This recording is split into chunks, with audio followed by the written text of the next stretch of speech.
Hey, what's going on, everybody? Welcome to Can't Be Explained, episode 4.5. This is the first point 5 episode, so we're just going to be really quick. We're just going to talk about some of the bets that we got coming out for week 4. And it is Friday, September 27th, which means we did have a football game last night between the Giants and the Cowboys. If you remember, if you watched the last episode, if you didn't watch the last episode, then you missed it. But if you did watch the last episode, you know that I gave out Giants plus 5.5 versus the Cowboys, in which we covered. So, like I said before, we had that bad week 3. That's okay. Sometimes we have weeks like that. But we move forward. We move. So to get a win last night, to kick the week off, was great. Great feeling. I hope you guys tuned in and actually took that and ran with it.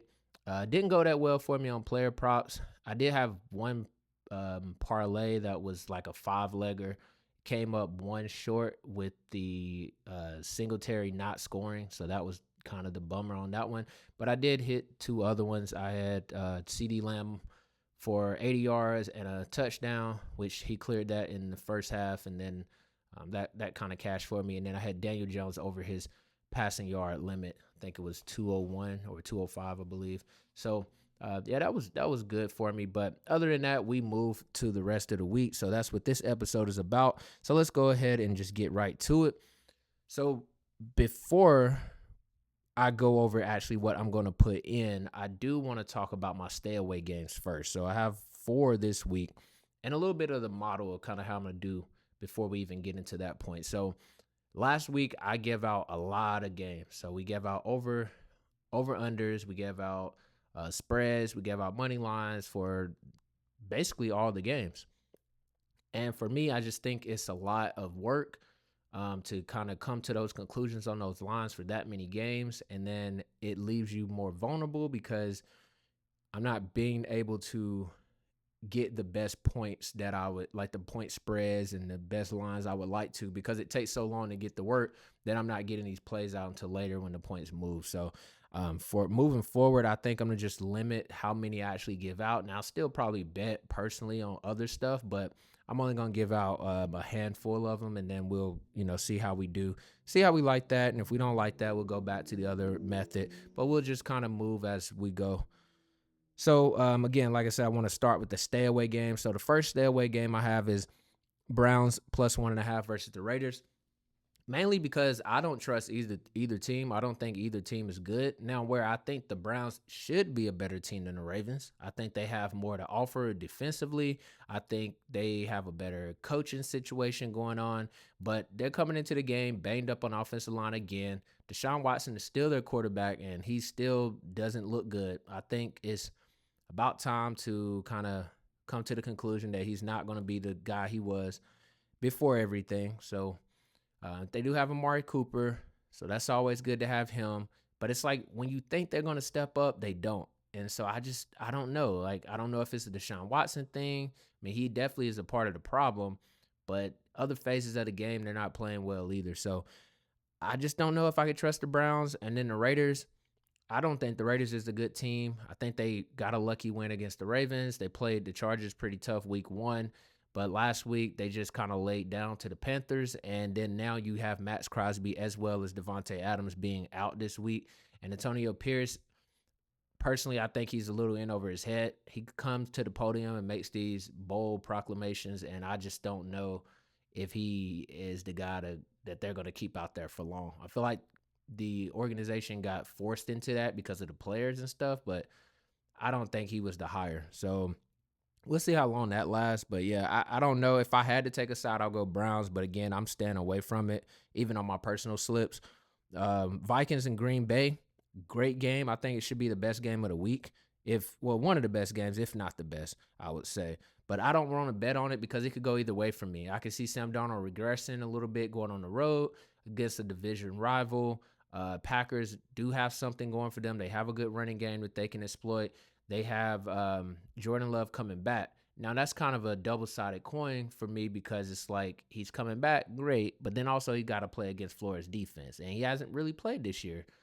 So it's kind of hard, tough spot to put him out there. I don't know what his health level would be as far as percentage-wise. Kind of hard to say.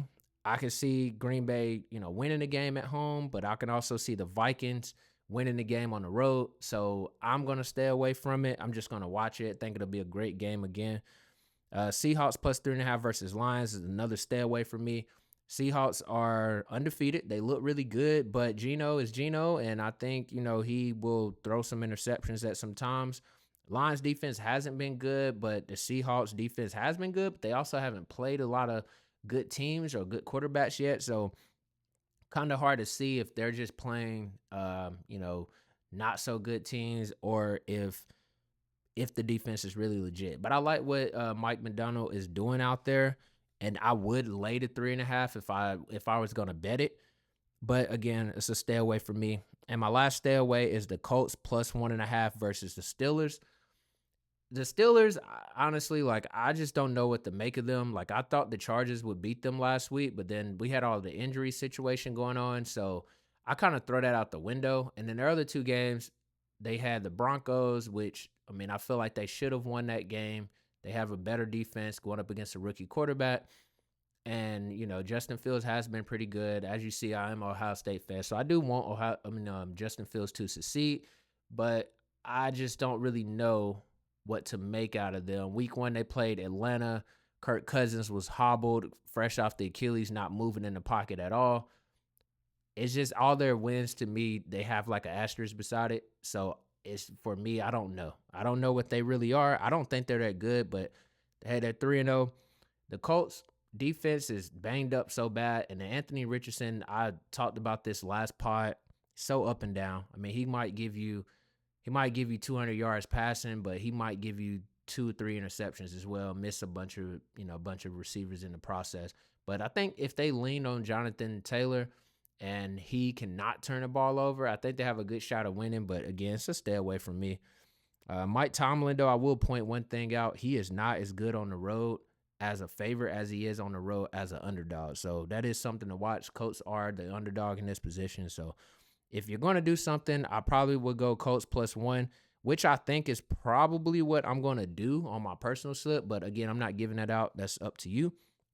But let's go ahead and get into the games I actually like and I want to put on the slip. So we have 1, 2, 3, 4, 5, 6, 7 games. Really 6, because I have one more semi stay away, but I think I'm going to play it. So go ahead, start with the first one. We got Bengals minus 4.5 versus Panthers. I think the Panthers story was good. Throw Red Rifle, Andy Dalton in there last week with Bryce Young being benched. And I think you got some production out of players that you necessarily didn't expect. But then you get Adam Thielen goes down. So that's a big component for them. You have Deontay Johnson, you have Xavier Leggett. So you have players that can make plays. Red Rifle is obviously capable. I don't know if the team was kind of hyped up because of the change last week, and then the Raiders team is not looking nowhere near what we thought they would look like. I didn't think they would be good, but I thought they would be a little more competitive than that in that game. I thought they would win the game, actually. I took the Panthers on the spread, but I thought it would be closer than what the spread indicated. But the Panthers just kind of ran over them and looked like world beaters. So I think they definitely regressed this week. I know it's at home, but Panthers, I've been to that stadium a few times. It's not a home crowd advantage. It's not. So that doesn't mean a lot to me. And I think the Bengals are in a desperate situation. I think, they're 0-3. They very well could be 2-1 or 3-0 even, and Joe Burrow has played really, really good. Jamar Chase has played well. We had T. Higgins play well last game, but that was his first game back, so we don't know exactly what percentage level he's at, but I think he'll be better with another week under his belt. And then Joe Burrow, that infamous video is going around of him speaking with Zach Taylor and them at the end of the game. I think that's going to pay dividends for that team, and their backs are against the wall, so they kind of have to get a W this week. And I think it's good to do it against the Carolina team that's kind of coming off a W. They're probably happy about it and everything like that.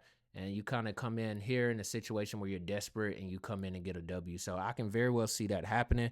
So I'm rocking Bengals minus 4.5. I think they win by at least a touchdown.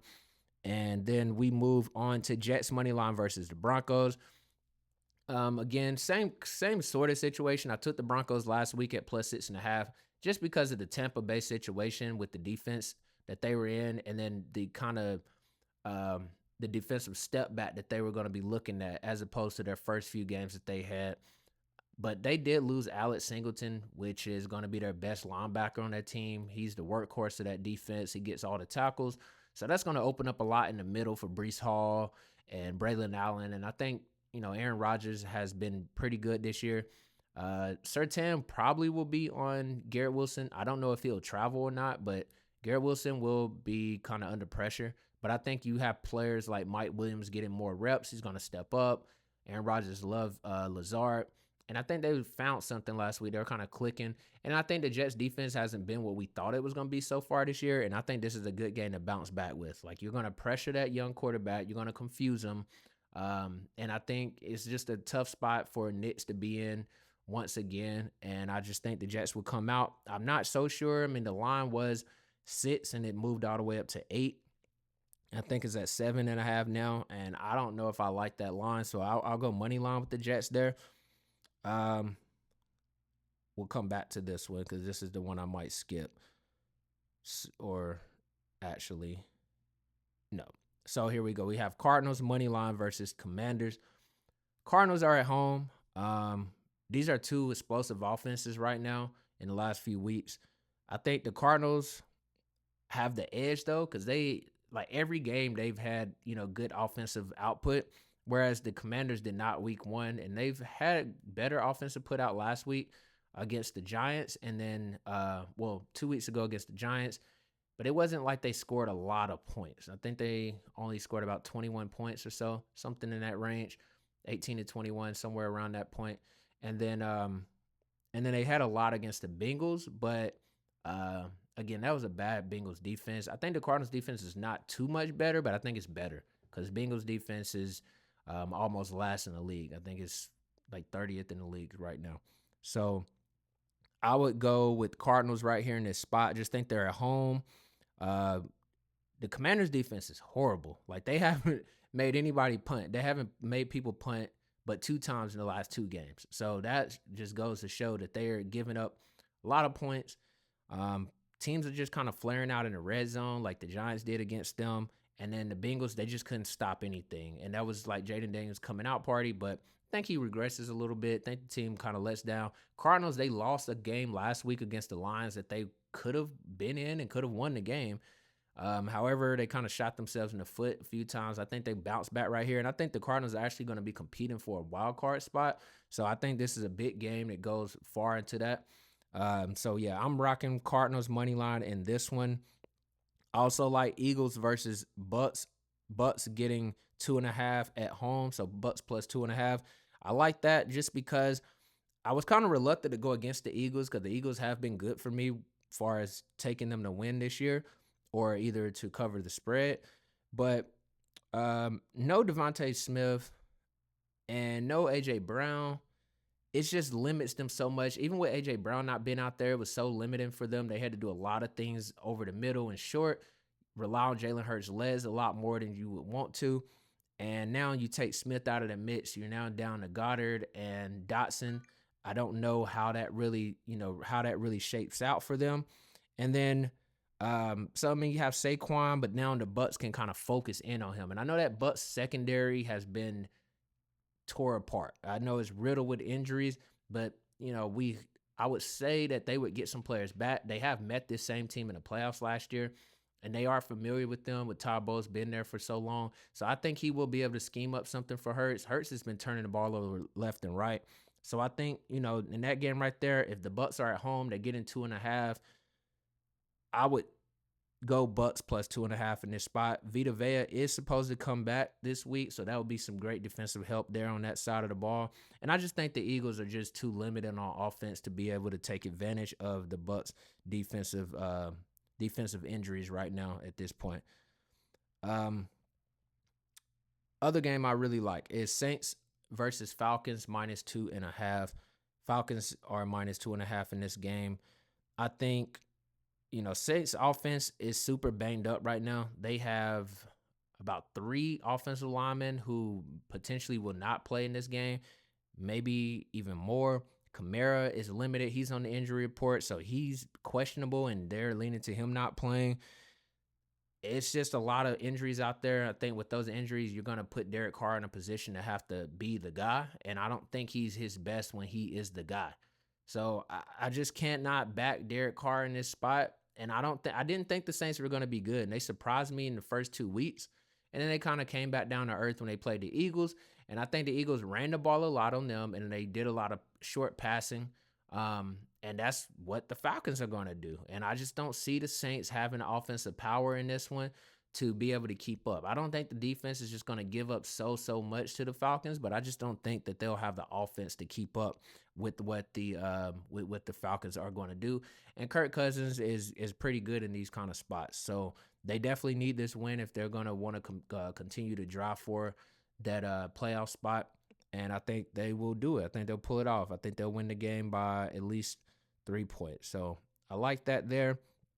And then we had Bears and Rams. I went back and forth on this, who number I wanted to take.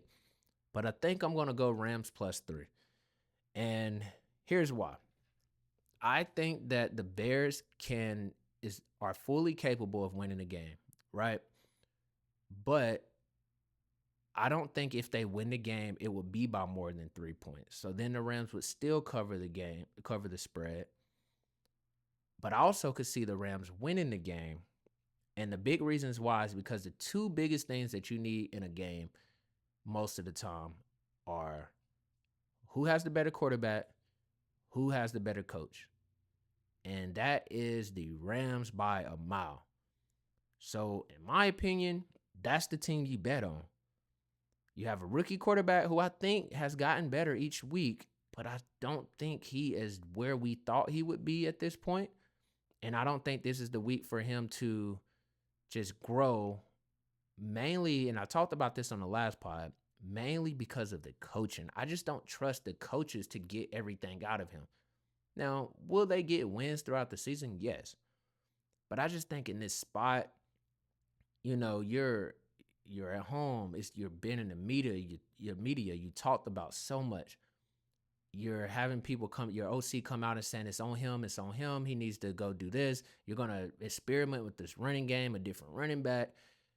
I just don't know. It's a lot going on in Chicago right now. And I know the Rams are really banged up at receiver and all over the place, but they're starting to find a groove. They beat the 49ers last week on an incredible comeback. I feel like that saved their season. They're kind of feeling themselves. If they can come out here to Chicago and get this W, that will kind of wade the water until they can get Kupp or Nakua back. And, just keep rolling. I trust Stafford in this spot. I trust McVay in this spot. So I'm taking the Rams +3. Very well, like I said, I could see the Bears winning. But if they do, I think it'll be a late game, and I don't think it'll be by more than a field goal. And then the one game I wanted to speak on that was a stay away, but I still want to bet it. And I have to bet it. And the reason I have to bet it is because I spent a huge segment on the last pod talking about how good Josh Allen is, talking about how Josh Allen is the number 2 quarterback in the league, how he is better than specifically Lamar Jackson. I spent time on the last pod saying that. I've spent time off the pod arguing with people about that. So now I get Buffalo against the Ravens. Josh Allen versus Lamar Jackson. And I don't bet it. I can't do that. I can't do it. If I do that, then what credibility do I have? I don't have any. So I have to bet it. So I'm taking Buffalo +2.5 on the road in Baltimore on Sunday Night Football. Now, do I think the Ravens can win the game? Yes. Do I think Buffalo can still cover? Yes. Do I think Buffalo will win the game? Yes. I think Josh Allen is the second best player or quarterback in the league, like I stated before. And I know it doesn't always come down to that. Like I said a moment ago with the Bears and Rams, it comes down to quarterback and coaching a lot. And I think the coaching in this situation is fairly similar. Quarterback is fairly similar. So then it comes down to what else do you have? And I just think in this position that Mark Andrews hasn't looked good. Dalton Kincaid hasn't looked great, but he's looked better than Andrews. The Bills' offensive line has looked way better than the Ravens offensive line. And then the Ravens defense has given up a lot. They lost a lot. And like I said in the episode 1 of Can't Be Explained, they lost a lot on the defense and they lost a lot on the offensive line. And those are the two glaring issues that I see with the Ravens. Even though they won last week against Dallas, they still almost lost the game. They have a horrible, horrible tendency to blow leads late. And Josh Allen, if you put him in these situations, we've seen it. He can come down and drive and win a game late. So I just don't think it's a good play to put him in that position, and I very well see that they could end up in that position. The Bills defense was not supposed to be as good as it's been, but it has been, and that's a credit to Sean McDermott. And I think that, you go out there, you're on the road. It's really tough to play in Baltimore. I understand that. But I just see two teams that I think where the quarterbacks, we can say they're close to being even. The coaching, we can say they're close to being even. And then we look at the other pieces. I think James Cook has been running the ball very well, whereas the Ravens, Derrick Henry ran the ball very well last week against Dallas. But prior to that, we were like, what are they? They don't have an identity. So is Derrick Henry going to get the ball a lot in this game or not? I'm not sure. But I know what Buffalo wants to do. They want to limit Josh Allen's turnovers by not putting so much on him, use the short passing game, use the running game with James Cook, and they want to get everybody involved. He talked about it this week, how it was so good playing free and everybody cares about stats. So I'm loving them in this spot. I'm scared of it because it's hard to kind of go against Lamar Jackson and the Ravens in the regular season. I know it is, but like I said, I would be a coward to not go against to not take Buffalo plus 2.5 versus the Ravens. So there it is, and those are my plays of the week. I want to run through them one last time really quick. We had Bengals -4 versus the Panthers. We got Jets money line versus the Broncos. We have Rams +3 versus the Bears. We have Cardinals money line versus the Commanders. Bills +2.5 versus Ravens. Bucks +2.5 versus the Eagles. And Falcons -2.5 versus the Saints. So those are my picks. I hope you guys like them. Take what you like, fade what you don't. Leave some comments. Let me know what you think. I'm happy that we got those out. It's going to be a great, great weekend. I hope you guys enjoy some college football tomorrow on a beautiful, beautiful Saturday. And I hope you enjoyed the NFL games in week 4 this week. And I didn't mention my team, the Chargers. Like I said before, it's real sad. We do play Kansas City this week. It's a plus. It was +8.5. It's come down to 7. So people are putting a little money on us. It's looking like Herbert is going to play, which I don't agree with, but we'll see. I think we might be able to cover the spread, but I'm not going to touch it. I'm going to just watch the game and hopefully we can get a W. So thank you guys for tuning in. Remember to like, comment, and subscribe if you're not already. And I'll see you guys next week. Enjoy the games. Peace.